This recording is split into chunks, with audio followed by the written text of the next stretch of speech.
बात जहानाबाद विधानसभा की हो गई, घोसी की हो गई। अब बारी आती है मखदुमपुर विधानसभा। मखदुमपुर विधानसभा किस मायने में खास है आप समझ सकते हैं।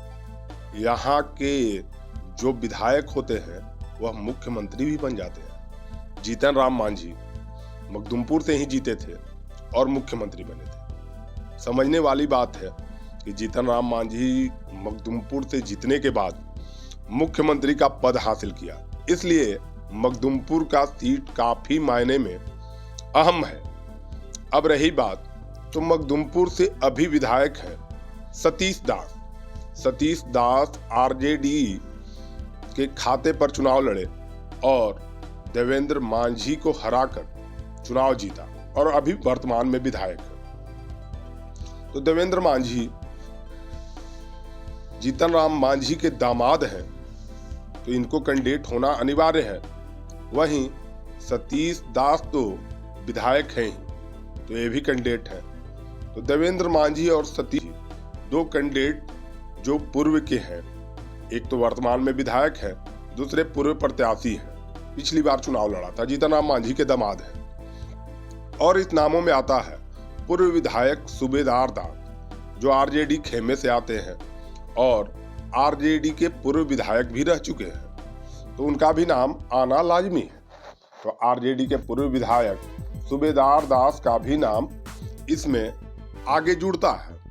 आप समझ सकते हैं कि सूबेदार दास के बाद एक और नाम आता है आरजेडी से गोपाल पासवान का। गोपाल पासवान जहानाबाद में वार्ड पार्षद भी रहे हैं, पहले जदयू में भी काम किए हैं और काफी दिनों से राजनीति में सक्रिय हैं।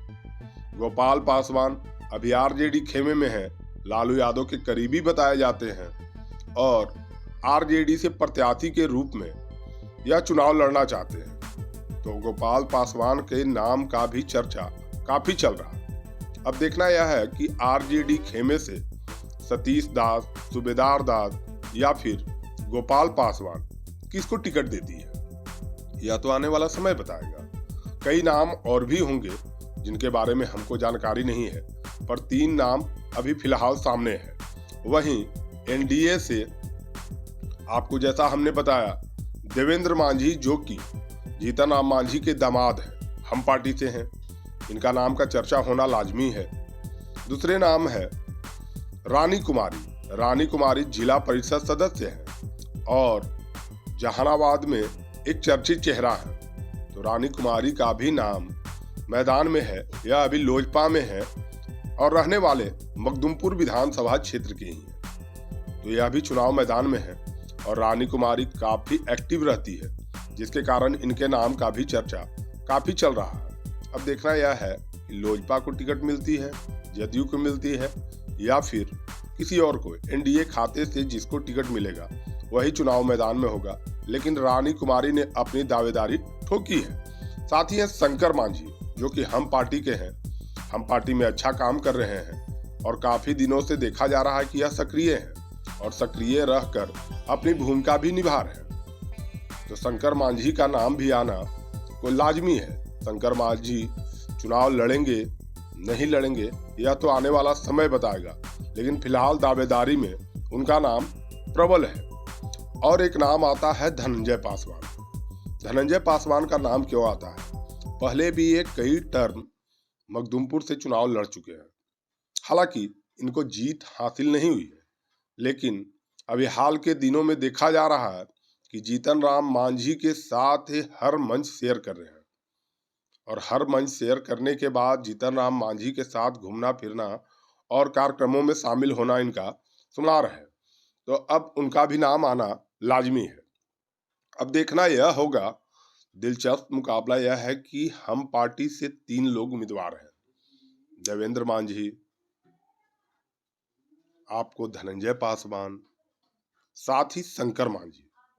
अब किसको टिकट मिलता है यह तो आने वाला समय बताएगा। रानी कुमारी हैं ही और आरजेडी खेमे से सतीश दास, सूबेदार दास और गोपाल पासवान, इन नामों का भी चर्चा काफी तेज है। और सबसे बड़ी बात है कि वहां से जीतन राम मांझी चुनाव जीतकर पहले भी मुख्यमंत्री बन चुके हैं। तो यह सीट काफी मायने में आपको मजेदार और दावेदार दोनों चीजें देखने को मिलेगी।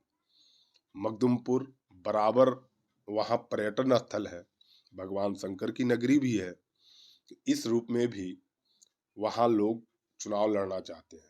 यह सीट आरक्षित है, इसलिए जब भी लड़ेंगे तो कोई भी लोग आरक्षित सीट से ही लड़ेंगे। तो इन नामों में काफी चर्चा है। पहले का अगर दौर देखें तो पहले रामजतन सिंह सहित कई बड़े नाम मखदुमपुर का प्रतिनिधित्व कर चुके हैं। तो अब आने वाले समय में वहां से उम्मीदवार कौन होता है और चुनाव कौन लड़ता है, यह तो आने वाला समय बताएगा। फिलहाल अभी के दौर में इन नामों की चर्चा काफी तेज है। अगर आपको हमारी खबर बेहतर लगती है तो आप हमें शेयर करें, कमेंट करें, लाइक करें, और अगर कुछ दिक्कत है या कोई परेशानी है या फिर आपको लगता है कि कोई सुझाव है तो आप हमें कॉल कर सकते हैं, हमें मैसेज कर सकते हैं। हम आपके हर खबर को दिखाने की भरपूर कोशिश करते हैं। धन्यवाद। देखते रहिए जहानाबाद का स्टार।